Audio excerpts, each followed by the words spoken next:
আসসালামু আলাইকুম। Hi everyone, welcome back to my channel Anika's cooking zone. আজ আমি আপনাদের সাথে নতুন একটি রেসিপি শেয়ার করব। আজ আমি আপনাদেরকে দেখাবো খুব সহজে কিভাবে ভ্যানিলা কেক তৈরি করতে হয়। চলুন তাহলে শুরু করা যাক। প্রথমে একটি বাটিতে 3টি ডিম ভেঙে নিব ও কুসুমগুলো আলাদা করে নিব। ডিমগুলো অবশ্যই রুম টেম্পারেচারে থাকতে হবে।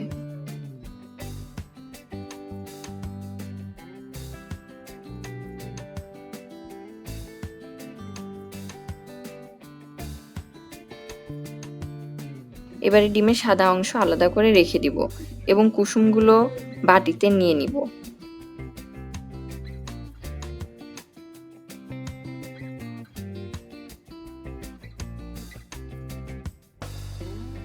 এবারে হাফ কাপ চিনি দিয়ে দিব। চিনি ও কুসুম ভালো করে মেশাতে হবে।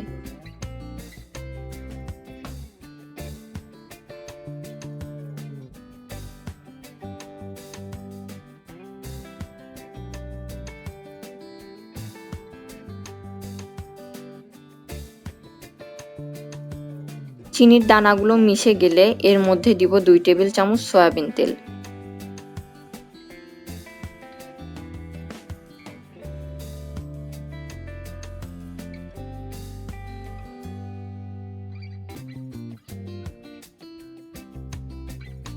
এবারে সামান্য লবণ দিয়ে ভালো করে মিশিয়ে নিব।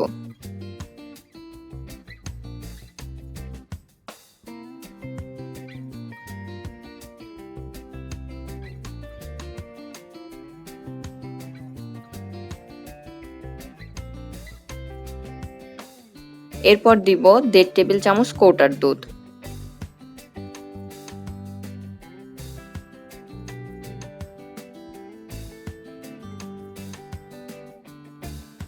ভালো করে মিশিয়ে নিব।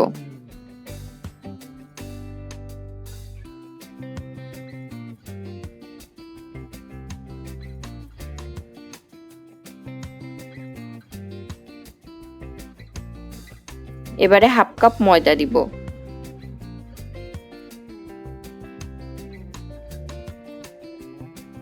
দিব বেকিং পাউডার 1 চা চামচ ও 1 চা চামচ বেকিং সোডা।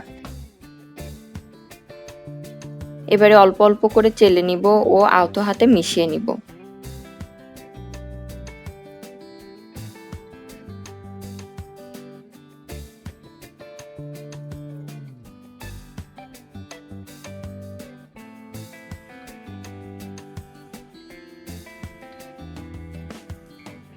মেশানো হয়ে গেছে।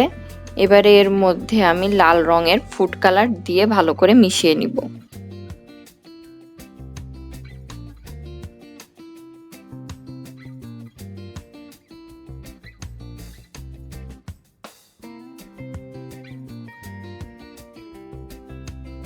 আমার মেশানো হয়ে গেছে। এবারে ডিমের সাদা অংশটা দিয়ে ফর্ম তৈরি করব।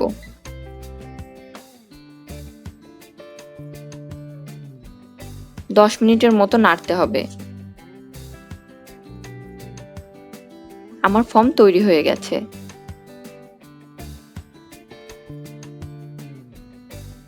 এবারে তৈরি করে রাখা মিশ্রণটি ফর্মের মধ্যে দিয়ে দিব।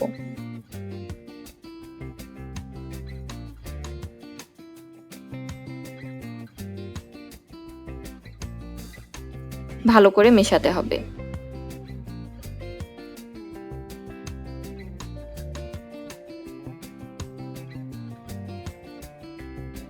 মেশানো হয়ে গেছে। এবারে কেকটা যে বাটিতে তৈরি করব সেটাতে ভালো করে তেল ব্রাশ করে নিব।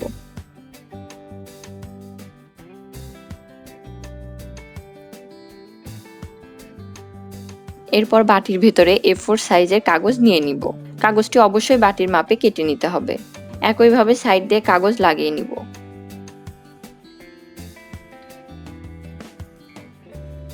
আবারও তেল ব্রাশ করে নিব। এরপর কেকের মিশ্রণটি বাটিতে দিয়ে দিব।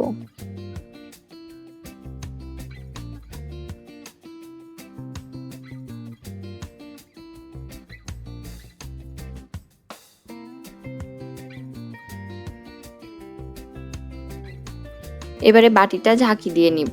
এতে করে ভেতরে থাকা এয়ার বাবলগুলো বের হয়ে যাবে। এবারে চুলায় সসপ্যানের ভিতরে কেকের বাটিটি দিয়ে দিব।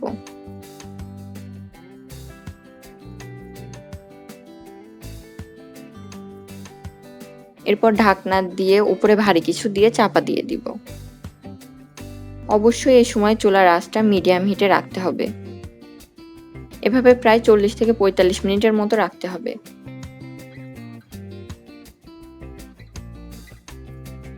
ফিরে এলাম 45 মিনিট পর। দেখুন বন্ধুরা কত সুন্দর কেক হয়েছে।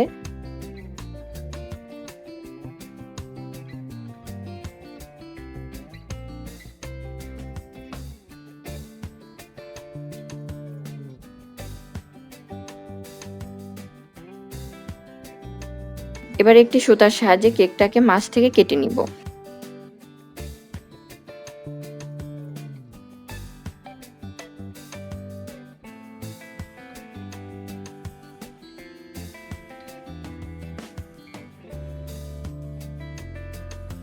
এরপর কেকের উপরে সুগার সিরাপ লাগিয়ে নিব। আমি 2 টেবিল চামচ চিনি ও 4 টেবিল চামচ পানি দিয়ে হালকা জাল দিয়ে সুগার সিরাপ তৈরি করেছি। কেক ডেকোরেশনে আপনারা আপনাদের মতো করে সাজিয়ে নিতে পারেন।